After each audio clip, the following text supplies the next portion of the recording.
मैं आपसे ये रहनुमाई चाहती हूँ कि अगर कोई जत्था हथियारों से लेस होकर सड़कों पे आ जाए और कहे कि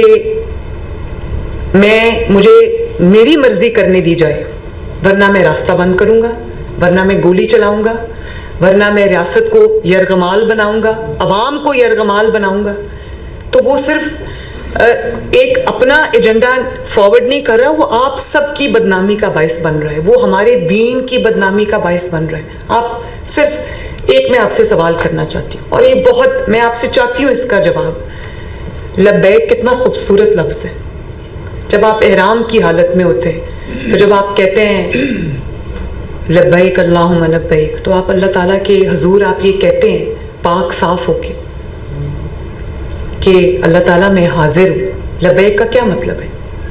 फरमाइए मुझे, लब्बैक का क्या मतलब है जी? कि मैं हाजिर हूँ। तो अब पाकिस्तान में रहते हुए इस मुक़द्दस लफ्ज़ का आपके ज़हन में क्या मतलब आता है?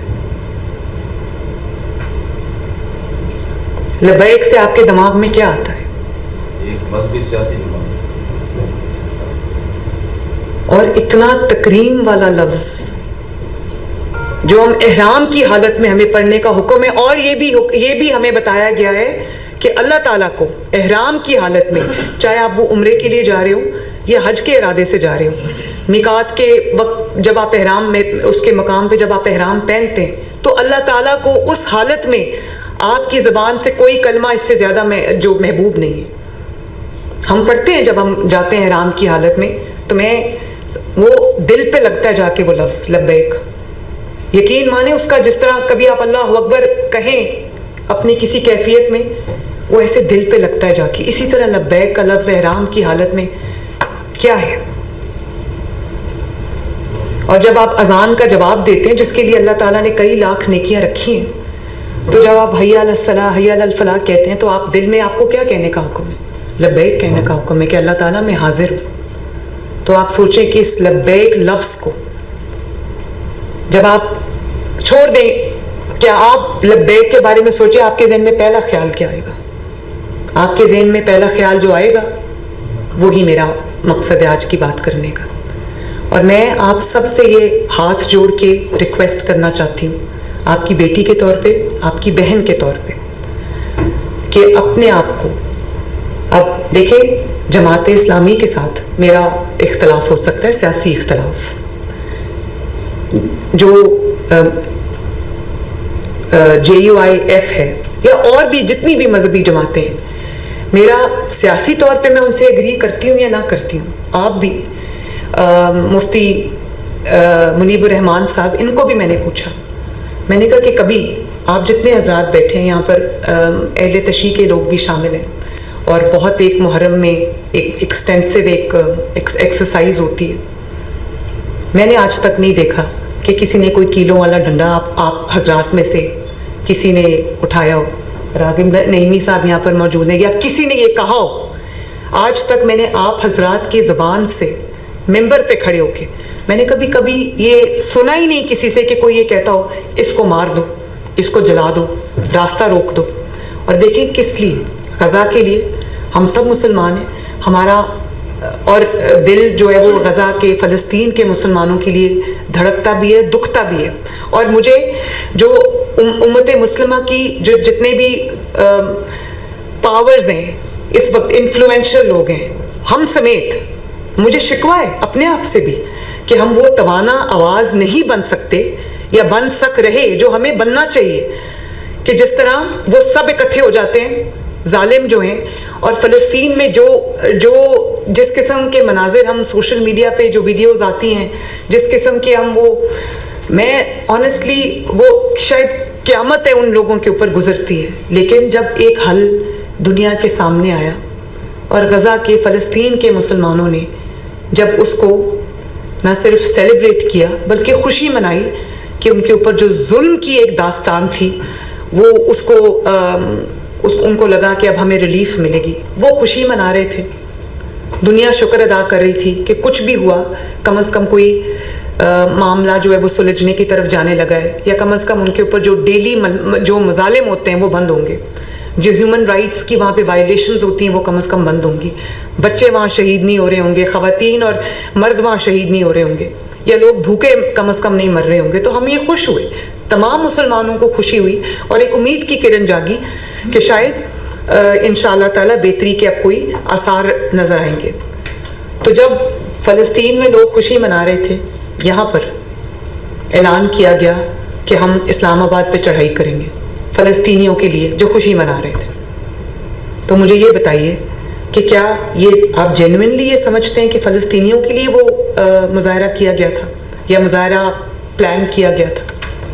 और हमने तो इतना बड़ा ये हंगामा चला, मैंने एक बार आप सब मुझे गवाही इसकी देंगे, हो सकता है मैं गलत हूँ, एक बार मैंने किसी उस शरपसंद जमात के एक शख्स से भी फ़लस्तीन के बारे में एक जुमला नहीं सुना। अगर सुना तो यही सुना कि मार दो, यही सुना कि इनको छोड़ना ना, इनको घरों में जाने ना देना, यही सुना। या और जो नज़र आया वो क्या आया कि जो आपके कानून नाफिज करने वाले इदारे हैं, पुलिस और रेंजर्स, उनको पॉइंट ब्लैंक रेंज से गोली मारी गई। मुझे बताएं कि कोई खड़ा होके पॉइंट ब्लैंक रेंज से मुसलमान शख्स को जो आपका मुहाफिज है उसको गोली मारेगा? आप उसको इश्क़ रसूल सल्लल्लाहु अलैहि वसल्लम का दावा करने वालों में से आप उनको उसमें उनका शुमार करेंगे? आपके घरों से जो सफाई करती है, आपके महलों से जो सफाई करती है, आपकी सड़कों की जो सफाई करती है, सुथरा पंजाब जो एक बहुत पॉपुलर प्रोग्राम है, सफाई निस्फ़ ईमान है, इसके लिए मुझे कुछ आपको बताने की ज़रूरत नहीं है। वो गाड़ियाँ जिनको आवाम के टैक्स पेयर के पैसे से ख़रीदा गया, जो आपके गली महल्ले साफ़ करते हैं, आपके शहर साफ़ करते हैं, उन गाड़ियों को आग लगाई गई। तो लोगों के खून पसीने की कमाई है जिससे एक खिदमत अंजाम दी जा रही थी, अल्लाह ताला के और नबी सल्लल्लाहु अलैहि वसल्लम के अहकामात की रोशनी में सफाई की जा रही थी। वो आपके माहौल को खूबसूरत बनाने वाले लोग हैं, वो गाड़ियाँ और वो जला दी गई, वो रास्ते बंद कर दिए गए, लोगों को इस कदर मुश्किल पेश आई। मेरे लिए बहुत तकलीफ दे था कि वजह कि हमने इस्लामाबाद में जाके एक सफारत खाने पे चढ़ाई करनी। तो देखें, हम किसी मुल्क की किसी जो फ़िलासफ़ी है, अकायद हैं, हम उससे एग्री करें या ना करें, जो पाकिस्तान में हमारे ज़ेरे साया, हमारे मुल्क में, हमारी धरती पे अगर कोई आकर यहाँ पर रहता है तो उसकी जो हिफाजत है वो हम सब की ज़िम्मेदारी है। हम क्या एक इम्प्रेशन लोगों को देते हैं कि चढ़ाई कर दो? पूरी दुनिया में सफारत खानों का एहतराम किया जाता है, सफारत खानों को प्रोटेक्शन प्रोवाइड की जाती। तो मैं आपसे ये पूछना चाहती हूँ कि हुकूमत इसमें कहाँ गलत है? मुफ्ती साहब ने फरमाया कि हमें तहम्मुल का मुज़ाहिरा करना चाहिए। 2.25 साल हो गए, हर दफ़ा कोई ना कोई वाक़यात होते, मैं बहुत तहम्मुल का मुज़ाहिरा करती हूँ, क्योंकि मुझे पता है कि वो सिर्फ़ एक शरपसंद जमात नहीं है, उसने लोगों के जहनों में को जहर आलूद किया है। उसने लोगों को ये बताया है कि ये मज़हब की बात है, हालांकि वो मज़हब की बात नहीं है। मैं खुद जानती हूँ कि एक रेड़ी वाला जो फ्रूट बेचता था, उसको सिर्फ इसलिए उठा के मारा गया कि उसने उस जमात के किसी रुकन को उसने झुक के सलाम नहीं किया। ये मेरे पास आया है केस, मुझे बहुत तकलीफ हुई इस बात की। तो आप, जैसे कि आप पे फ़र्ज़ है, आप दीन की समझ बूझ रखते हैं, दीन की नॉलेज रखते हैं, अल्लाह ताला का जो मुक़द्दस घर है जिसको हम मस्जिद कहते हैं, या मदरसा जिसके अंदर इस्लाम की तालीमात दी जाती हैं, कुरान पाक को पढ़ाया जाता है, समझाया जाता है, अहादीस के बारे में लोगों को आप इनलाइटन करते हैं, उसका मेंबर आपके पास है, वो लाउड स्पीकर आपके पास है। और अगर आप ये समझते हैं, देखिए मैं तो बतौर मुसलमान, मैं एक मजहबी घर से ताल्लुक़ रखती हूँ और मैं उस माहौल में बड़ी हुई हूँ कि मेरे दादा, मेरे वालिद, मेरे तमाम घर वाले, हम ईद मिलादुन नबी को एक ईद के तौर पे मनाते, हैं। हमारा आज भी घर जो है उसको इस तरह सजाया जाता है जैसे वाकई कोई शादी है, कोई ईद है। तो जब मैं छोटी थी तो मॉडल टाउन में रहते थे, तो ईद मिलादुन नबी सल्लल्लाहु अलैहि वसल्लम के जुलूस हमारे घर के आगे से गुजरते थे। मेरे दादा ने हमारे हाथों में, हम छोटे छोटे बच्चे होते थे, फूलों की, गुलाब की पत्तियां दी होती थी और मिठाई के जो पैकेट्स हैं वो देते, वो हम जुलूस के ऊपर वो पत्तियां फेंका करते थे और वो जो मिठाई है वो जुलूस में तकसीम किया करते थे।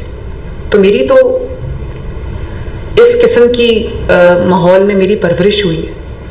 मुझे तकलीफ़ होती है ये देख के कि कोई इश्क़ रसूल सल्लल्लाहु अलैहि वसल्लम का दावेदार जो है